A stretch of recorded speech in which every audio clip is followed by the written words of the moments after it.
want to ask you first off about a recent poll that came out just before your visit. It found that out of likely Republican voters here in South Carolina, in a head-to-head matchup, 52% of them said they'd rather see Governor Ron DeSantis on the ballot over you.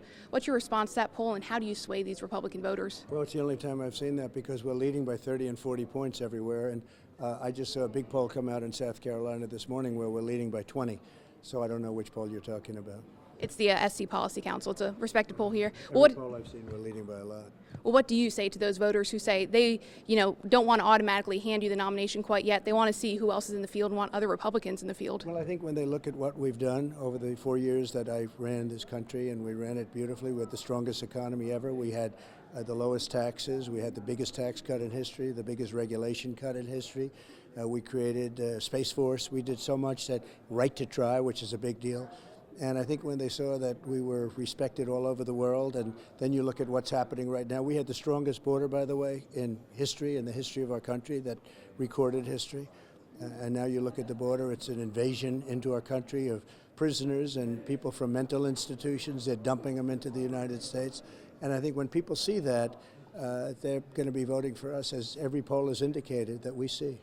I saw you said that you recently had a conversation with former Governor Nikki Haley. Yeah. What did she say to you, and what was your response to her about that? Well, she called me a few days ago just to talk to me, generally speaking, and I mean, I don't know whether or not she's running, if her heart's there. She said she would never run against me because I was the greatest president, but, people change their opinions, and they change what's in their heart. So I said, if your heart wants to do it, you have to go do it. Did she indicate that she's thinking about running or going to? Not really indicate. She wanted to have my opinion, I think, more than anything else. If you are the nominee, after losing in 2020 to President Joe Biden, what makes you believe that running against him next year would be any different, get a different outcome? Well, I don't think we lost. I think we had a tremendous victory. We got 12 million more votes than we did 4 years before. We had 63 million votes, and we got that up to close to 75 million votes. So I don't believe we lost at all. I think it was a terrible election, a terrible rigged election. You just take a look at what happened even a couple of weeks ago when it was revealed the FBI went in and said, Russian disinformation, don't print it, don't use it, don't to Twitter and to others. That in itself was so terrible. But between all of the ballot stuffing and everything else that took place, I think we won the last election. We won it big. And I think the Republicans are going to have to do a much better job on Election Day and during that election period. Sir, respectfully, if you do believe the election was rigged, why run for the same office under the same electoral system and expect a different outcome? Seems like an exercise in futility. I think it's going to be changed. I think the laws are stricter now. They've passed a lot of laws. A lot of states have now brought it back to their legislatures. They were passing rules and regulations not through the legislature, and a thing like that should never be done because, in fact, it's not even legal for it to be done. So they took it away from legislatures because of COVID. They used COVID to cheat.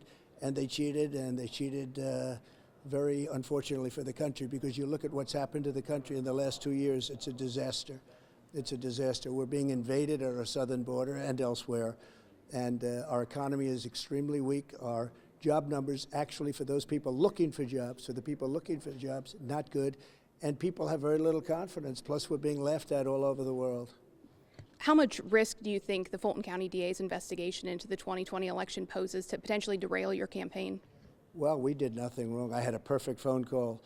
This was a phone call with many people on it, lawyers and many, many people on the call. Nobody had anything wrong with that phone call. That was a perfect call, but it wasn't one call. It was 2 calls. They don't even talk about the second call. And we have an absolute right to talk about if we think an election is rigged, or if we think there is even something slightly wrong with an election. We have a right to voice that and to ask people about that. But it's very interesting because when it was voiced, nobody said anything wrong. There was nothing said. That was a perfect call. There was not a thing. In fact, fortunately, it was transcribed. It was taped. They taped it on top of everything else. You had all these people listening, a lot of lawyers, a lot of everything on both sides. Nobody said, oh, gee, that wasn't appropriate. And I made the call when I was president. I had an obligation to make a call if we think there's something wrong with an election. So I think that's just fine. We did nothing wrong at all.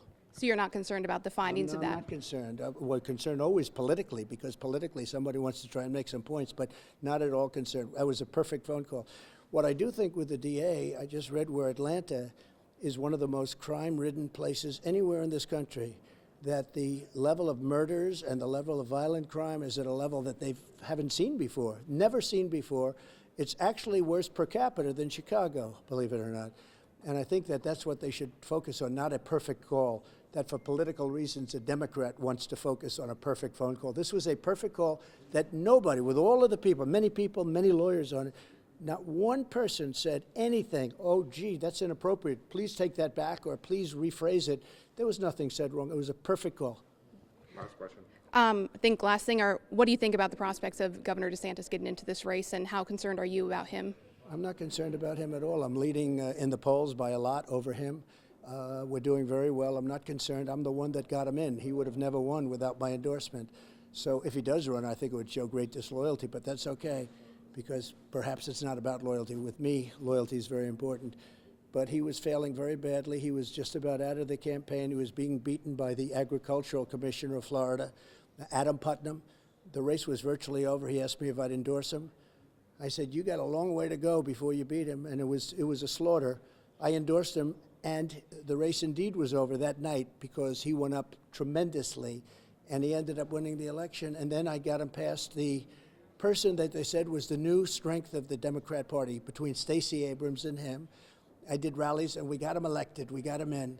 And I think it would be hard for him to run based on loyalty, but if he wants to run, I'm really beating him very badly in all the polls, so that would be okay. Quick one, favorite golf course in South Carolina? I love all of your golf courses, to be honest. I know a lot of them, too. I think you have just great golf courses, and you have great people, and you have some great golfers, too. Thank you very much. Thank you, sir. Appreciate it.